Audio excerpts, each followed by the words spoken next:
Kalau kita lihat dari sisi pembayatan nanti, Muhammad Qasim itu memang kan di dalam hadis jelas begini, Nabi Muhammad SAW menyatakan saat dibayat itu kita harus memaksa yang bersangkutan atau bayatnya dipaksa.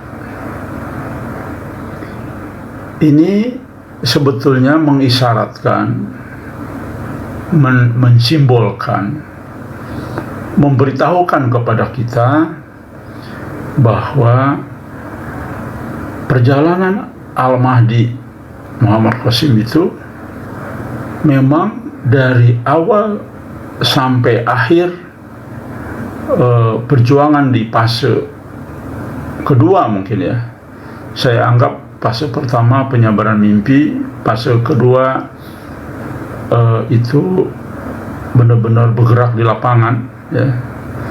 Kemudian fase ketiga perjuangan. Ini fase saya aja, bukan fasenya Muhammad Qasim ya dalam mimpinya, tapi ini fase saya. Jadi fase ketiga adalah fase menghadapi pembebasan Jazirah Arab dan Malhamah Kubro atau setelah terjadi bayat. Jadi dari mulai fase awal sampai dengan fase terjadinya pembayatan itu, sampai terjadinya pembayatan, Muhammad Qasim memang harus dipaksa. Dulu saya tidak terpikir ketika membaca hadis tentang pembayatan Al-Mahdi, memang tergambar di situ bahwa seseorang yang membayat itu sampai mau memukulnya, ya. Nah, kita sampai di situ aja tahunya. Tetapi ternyata ketika saya mengenal Muhammad Qasim, inilah Al-Mahdi yang sesungguhnya, ternyata semua baik menyangkut apapun, dia memang harus dipaksa. Baik, saya ingin sedikit bicara tentang pengalaman di awal kenal dengan Muhammad Qasim. Ketika teman-teman ingin live di Indonesia, dan itu live pertama kali, ya, memang saya memaksa, teman-teman pun memaksa untuk mau live dia. Itu satu. Yang kedua,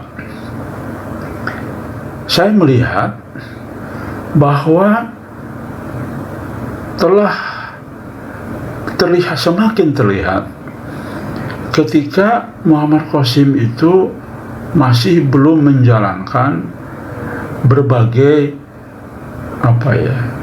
syariat, berbagai ketentuan Allah yang sunnah-sunnah. Waduh, saya kaget juga.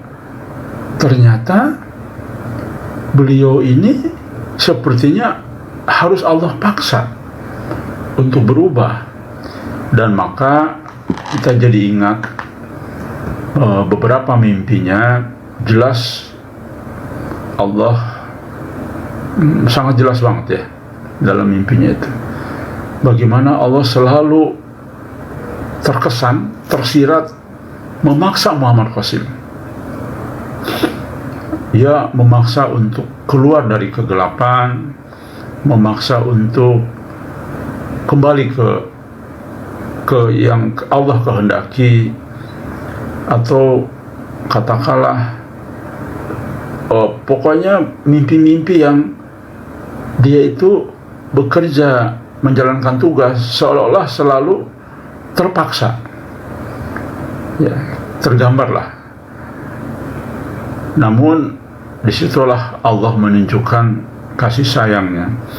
Contohlah, dia kan ada tugas dari Allah untuk misi yang cukup besar, namun tergoda dengan seorang gadis kan, sehingga dia lalai, ya. akhirnya yang terjadi adalah gagal misinya. Namun Allah Subhanahu wa taala memberikan maaf sebagai satu simbol bahwa Allah itu maha sayang kepada makhluknya. Dari berbagai macam proses di dalam mimpinya, ada satu mimpi yang tidak disampaikan kepada publik, yaitu ketika saya langsung diskusi dengan Muhammad Qasim, ternyata dia ke Mekah itu sampai 3 kali itu, ke Madinah itu. Dan yang menariknya, salah satu mimpi ketika dia berangkat ke Mekah dan Madinah itu dipaksa oleh seseorang untuk berangkat ke Arab Saudi, ya. Nah, ternyata insya Allah sepertinya itu proses pembayatan. Jadi dari 3 kali perjalanan itu ada satu perjalanan proses terjadinya pembayatan itu. Jadi jelasan, artinya di dalam hadis tersurat, ya, proses pembayatan dipaksa. Ternyata berangkatnya pun dipaksa. Nah, kalau kita lihat pada saat mimpi yang lain, Muhammad Qasim ketika itu di dalam mimpinya masih enggan keluar dari kegelapan dan dipaksa keadaan untuk pergi ke negara damai, ya, ke tempat yang damai. Itu juga kelihatan tergambar terpaksa karena keadaan. Jadi keadaan negara Pakistan yang tidak lagi bersahabat dan adanya berbagai peristiwa lain.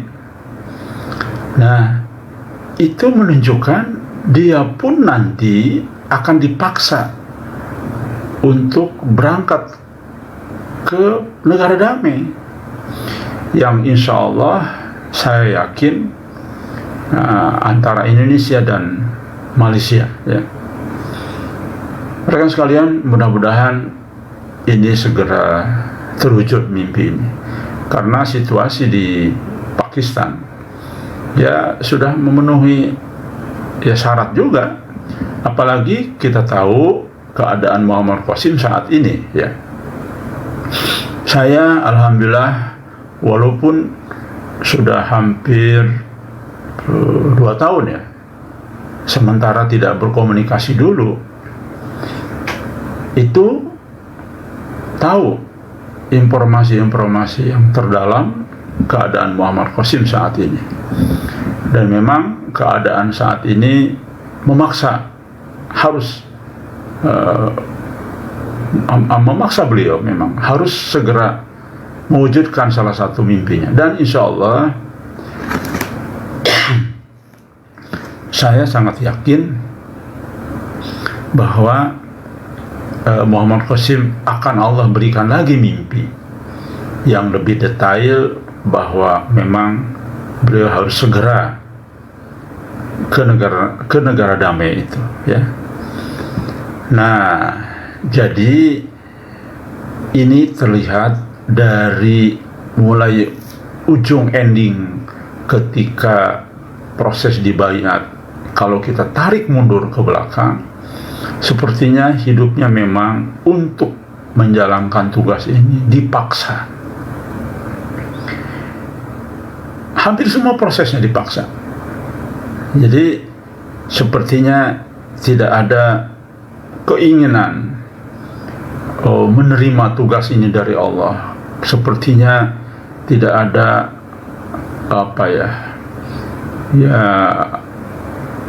hawa nafsu lah untuk menerima amanah besar ini. Mungkin beda dengan kita, ya. Kalau kita ini saya katakanlah dijadikan Imam Mahdi, katakanlah, ya, saya dengan semangat gitu kan, sudah tahu takdirnya saya di Imam Mahdi, saya akan semangat berjuang. Seperti halnya orang-orang yang mendapatkan petunjuk palsu, yang menerima gaib, menerima mimpi yang aneh-aneh, yang kepada saya pun kan sudah ada belasan orang mengaku Imam Mahdi. Itu semangat mereka, ya, menerima itu semangat, bahkan menyampaikan kepada saya bahwa mereka lah Kang Diki Imam Mahdi itu, bukan Muhammad Qasim. Nah, jadi demikian juga saya, kalau seandainya mungkin saya dapat mimpi, apakah itu benar atau tidak sebagai petunjuk Allah, mungkin saya juga semangat. Tapi ini berbeda dengan Muhammad Qasim yang memiliki ciri khas sebagai satu simbol bagi kita. Inilah Al-Mahdi yang sesungguhnya. Jadi rekan-rekan sekalian, di sinilah kita harus jeli bahwa ternyata Al-Mahdi yang sesungguhnya itu dari mulai awal sampai dengan nanti berbaiat, hidupnya harus dipaksa. Tidak hanya sekedar dibaiat, tapi alhamdulillah saya bisa menceritakan pertama dari mimpinya sendiri, yang kedua dari mimpi rekan-rekan sendiri, ya, hadis dari mimpi Muhammad Qasim plus mimpi rekan-rekan, di mana sangat jelas mimpi rekan-rekan pun keadaan Muhammad Qasim belumlah seperti yang kita pikirkan, yang kita harapkan. Dia masih dalam keadaan yang belum sesuai dengan standar yang umat Islam harapkan sebagai calon Imam Mahdi. Memang karena dia harus dipaksa oleh keadaan. Ini menarik juga sebetulnya dengan para pengikutnya. Nah, ini bab kedua ini. Jadi ternyata saya merasakan sekali, jika benar apa yang kita duga selama ini, apa yang kita yakini selama ini, bahwa kita ini memang betul-betul pengikut Al-Mahdi, karena kita sudah yakin bahwa Al-Mahdinya Muhammad Qasim, juga saya merasakan seolah-olah dipaksa dengan keadaan. Dan orang-orang yang sekarang ada membantu dekat, ya, atau ada di majelis saja atau dekat dengan saya, akhirnya saya paham bahwa teman-teman pun banyak yang dipaksa, tidak berharap, tidak ingin, ya, tetapi seolah-olah ketika saya mendengar sipulan itu semua seolah-olah terpaksa. Loh, kok seolah terpaksa gitu untuk bergabung di Tanah Uzlah, berjuang secara full time, tidak lagi memikirkan mencari uang, tidak lagi memikirkan keduniaan. Kok semua dipaksa, seolah-olah sejarahnya begitu, isyaratnya begitu. Nah, saya pun mengalami yang sama. Saya dipaksa keadaan untuk benar-benar berjuang secara penuh. Nah, ini menarik sekali rekan sekalian, ya. Jadi orang-orang baik Al-Mahdi maupun para pengikutnya bukanlah orang-orang berambisi, tetapi semua adalah orang-orang dipaksa dengan keadaan. Dipaksa dengan keadaan macam-macam caranya. Teman-teman Uzlah ini adalah orang-orang yang selama ini alhamdulillah mendampingi saya berjuang hampir 24 jam. Dan rekan-rekan harus tahu bahwa semua orang yang ada di Tanah Uzlah semuanya hampir dipaksa untuk Uzlah. Ini sangat menarik sekali. Al-Mahdinya orang yang selalu dipaksa keadaannya, dan kami pun para pengikutnya juga keadaannya dipaksa oleh keadaan. Jadi insya Allah ini adalah ciri-ciri yang benar, Imam Mahdi yang benar, dari pilihan-pilihan Imam Mahdi yang lain yang dimunculkan oleh syaitan, kemudian akhirnya kita bisa menarik garis benang merahnya. Ternyata salah satu ciri Imam Mahdi yang benar adalah orang yang selalu hidupnya dipaksa, alias orang yang tidak punya ambisi sama sekali menjadi pemimpin, menjadi Imam Mahdi dan sebagainya.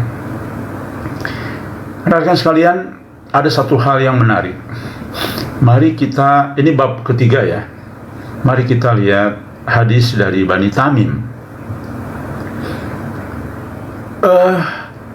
Keadaan Al-Mahdi yang ada hubungan dengan Bani Tamim ini pun seolah-olah ada satu peristiwa yang dimana Bani Tamim itu, ya, putra Bani Tamim itu memaksa. Sepertinya saya melihat ini memang beda tafsir ya. Tapi yang menarik, ada satu tulisan seorang ustadz, saya lupa itu, bahwa ada satu hadis saya lupa itu, tapi bunyinya adalah ketika Bani Tamim muncul dari arah timur dan dia meminta kebaikan, ya, seolah meminta kebaikan, memaksa kebaikan, namun tidak diberikan.